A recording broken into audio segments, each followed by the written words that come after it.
low-carbon technologies. We realize that, like Eivor said, that there is a need for new funding and for financial engineering, and there is a need for combining financial resources. The World Economic Forum and we from the World Business Council, in cooperation with the World Bank, is working with the Gleneagles G20 dialogue process. And we are putting forward a proposal to how to manage this connected to the clean energy investment framework. If I look at the proposals from business that has come in later times, there has been a wide array of proposals coming from many organizations, from national organizations, sectoral organizations, global organizations. And if I try to distill some of the key messages that I see coming from all of these proposals, I would say, first, there is an urgent need for a new global policy framework post-2012 to be finalized soon, hopefully before end of 2009. We need a long-term target for greenhouse gas emissions so that we have an idea of the ambition level that governments have when we look at long-term investments. We need a price of carbon for a functioning carbon market. We need a broad use of market mechanisms. We need push for energy efficiency and demand-side management. We need strength in R&D and accelerated deployment of energy technologies. And let me just note the irony that over the last 25 years, we have as a global society cut energy R&D investments in half. Today we are investing half of the amount that we did 25 years ago in R&D for energy, when we at the same time need it more than ever. That to me is an irony. We need clean coal solutions, including carbon capture and storage, revival of nuclear and big hydro, a reformed and broadened CDM, and new policy tools. And there is especially now a discussion around sectoral projects. Now let me illustrate a little bit further what we are doing in business by saying a few words about the work program we have in the World Business Council that has been illustrated in a number of events here at this conference. We have put forward a trilogy of reports on energy and climate to 2050, and it's built around 5 key areas of the energy system: power generation, industry and manufacturing, mobility, buildings, and consumer choices.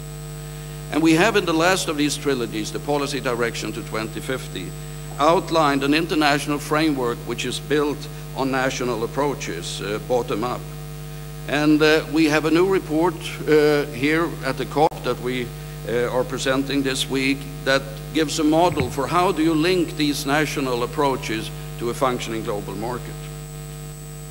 Our electricity utilities project has a new report that you heard Eivor mentioning, and we are very glad that it has been very well received. It is built on 9 wedges, technology stabilization wedges, that have a total emission reduction potential of 21 gigatons of CO2. What might also be interesting to note that the report is signed in person by 10 chief executives of leading utilities globally. Buildings represent about 40% of global energy use, and our energy efficiency in buildings project has a vision of 0 net energy use in buildings by 2050. And they have released a report which is called Business Realities and Opportunities, where they have researched globally, why is energy efficiency in buildings not happening when in very many cases it is quite profitable to do it? What are the barriers to energy efficiency in buildings? The cement sector is a major energy user and greenhouse gas emitter. And the cement sustainability initiative is taking a lead role in exploring what a sector approach to emissions reductions could look like. There are 18 cement companies in our project, and they represent about 50% of all commercially traded cement in the world. They have now established a data bank of 700 cement kilns around the world, and they are setting benchmarks for performance. Let me just mention there as a side comment that doing this in sectors is not easy, not the least because you come up against antitrust issues. Therefore, these data banks have to be under seal. We have to deposit those data with an independent body because we cannot make it just publicly available. That would not be allowed from an antitrust and competition issue. So there are all kinds of challenges when you try to do these things. We know that forest management is a key issue for climate change. And the Sustainable Forest Products Industry Project includes 15 companies that represent about half of the global sales for forest, paper, and packaging products. They have a report which is called Carbon and Climate, Key Messages for Policymakers. And there has been an extensive part of the COP here focused on forests and stakeholder dialogues on these matters. Development and climate change are strongly linked. Our focus area, development, has a new report which is called Investing in a Low Carbon Energy Future in the Developing World. And they have a second report which is called Mobility for Development, where they are outlining the facts and trends on mobility, because mobility in the developing world is a key enabling tool for economic growth and poverty alleviation. If mobility does not work, then there is a challenge for economic growth. And it's 900 million people today in the world that don't have access to any organized form of transport other than walking. We are also providing tools for climate change actions.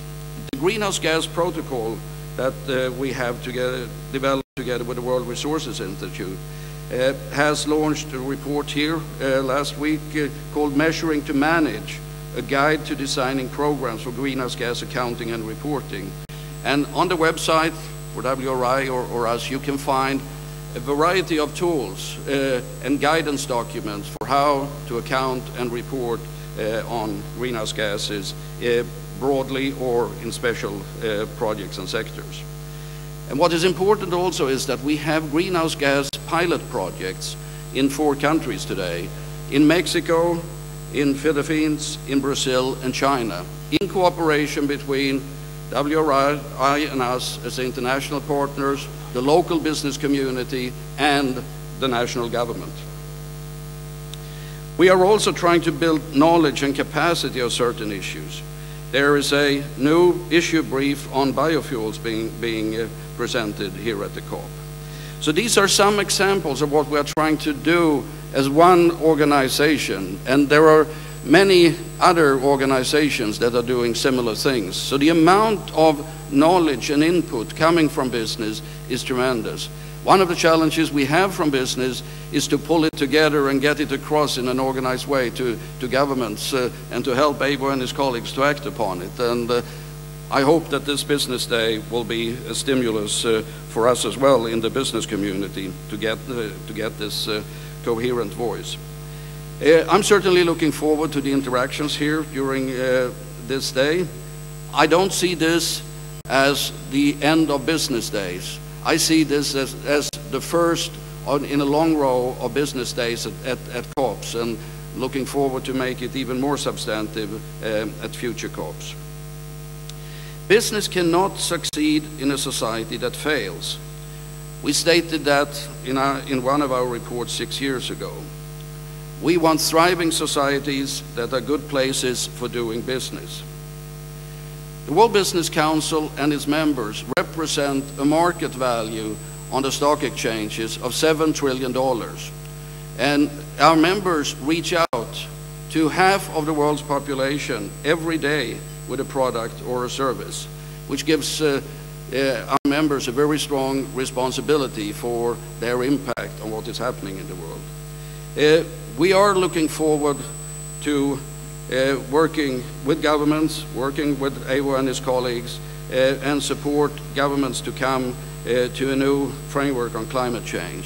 It can only be done in a public-private partnership between governments and business if we want to be successful.